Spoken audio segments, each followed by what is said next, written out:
Kediaman keluarga Shen, ibu kota.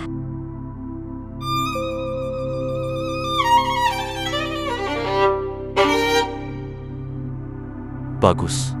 Kau makin hebat. Aku tidak paham, tapi suaranya agak mirip album Dark Series awal milik Yanxi. Apa yang kau tahu? Kembali ke kamarmu. Kau sama sekali tidak terlihat seperti putri keluarga Shen. Jangan dengarkan omongannya. Dia tidak mengerti apa-apa. Guru Wei menyukai murid yang punya semangat. Kau harus istirahat lebih awal. Jangan terlalu tertekan. Aku mengerti. Jangan dengarkan Shen Yeyuan. Dia masih kuliah, dan keluarga Shen bahkan belum mengizinkannya magang di perusahaan. Tapi kata-kata Shen Yeyuan memberiku ide. Bagaimana jika partitur yang kutemukan itu adalah lagu milik Yanxi? Apakah kamu datang? Tidak, ibuku bilang dia tidak mau datang. Bagus. Guru Wei, kau tidak perlu datang. Aku sedang sibuk. Aku akan mengunjungimu setelah selesai. Kau tahu alamatku. Kenapa tidak langsung datang? Ini pertama kalinya kau ke ibu kota. Pasti kau belum akrab dengan tempatnya, kan? Ini tidak apa-apa. Astaga. Lu Zet Hao Yingge. Coba katakan sekali lagi.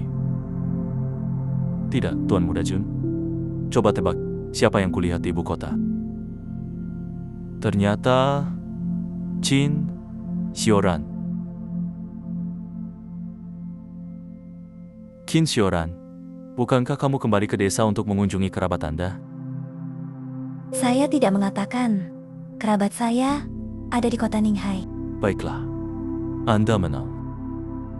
Tapi ini berhasil. Saya akan memperkenalkan Anda kepada saudara-saudara saya.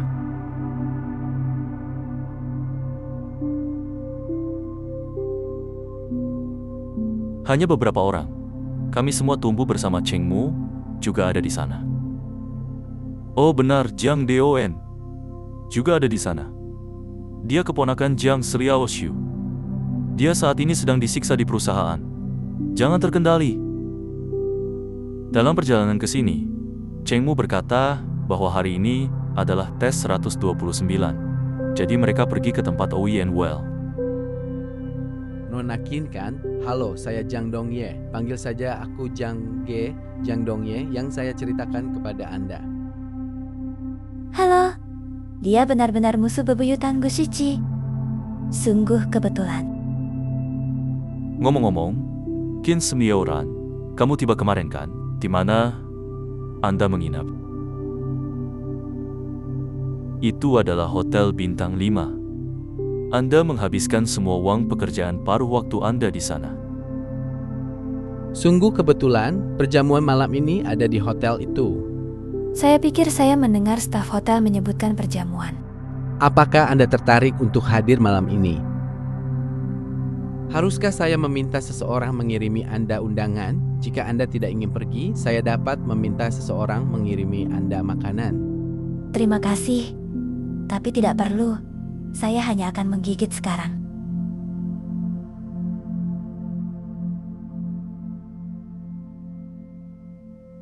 Perjamuan macam apa itu? Mobil-mobil yang diparkir di luar tampak cukup sesuatu. Saya tidak yakin, tetapi dilihat dari skalanya, mungkin hanya beberapa keluarga itu.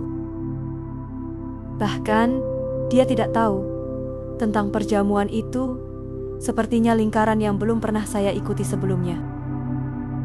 Sepertinya seseorang sedang mengadakan perjamuan besar di sini.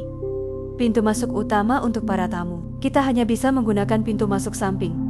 Mereka yang bisa mengadakan perjamuan di sini bukanlah orang biasa. Apakah itu barusan? Su Yakwang. Apa? Itu aneh menurut Anda. Siapa yang membantu saya menyembunyikan informasi saya? Aliansi Peretas mengatakan itu bukan mereka. Itu juga bukan petugas Matthew menurut Anda. Siapa itu? Tidak apa-apa. Bertanya kepada Anda tidak ada gunanya ngomong-ngomong. Matius memiliki nama Anda dalam daftarnya. Apakah seseorang menyelidiki Anda? Saya mendapatkannya darinya. Saya melihatnya pagi ini, tetapi saya tidak dapat menemukan apa-apa. Itu pasti, karena saya tidak cukup berhati-hati. Ketika saya meminta Anda mencari informasinya, saya tidak akan meminta Anda untuk melakukannya untuk saya lain kali.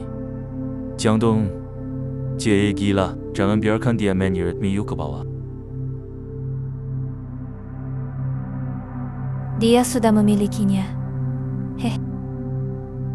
King Sioran, aku membawakanmu makanan kamu. Harus makan sesuatu malam ini. Makan sedikit. Apakah Anda melihat orang tua Anda? Apa yang dia lakukan? Ibu kota adalah wilayah kami, katakan padanya untuk menghubungi saya jika dia membutuhkan sesuatu. Seorang pemain jalanan. Tuan Wei, permisi, apakah Cindran tinggal di sini? Pemain jalanan yang Anda sebutkan tidak mungkin Tuan Wei, bukan? Bukankah aku bilang aku akan pergi menemuimu besok? Mengapa Anda datang ke sini lebih dulu? Apakah tanganmu baik-baik saja? Sudah baik-baik saja. Untuk sementara waktu, sekarang itu sepadan. Layak untuk pengikut saya. Saya mendengar dari Wei Zihang. Bajingan itu tidak layak untuk Anda tukarkan tangan Anda. Guru Wei, tentang melanjutkan studi Anda. Saya tidak terburu-buru, saksikan konser Zihang besok malam. Lalu putuskan apakah Anda ingin terus belajar? Baiklah, kita akan membicarakannya besok malam.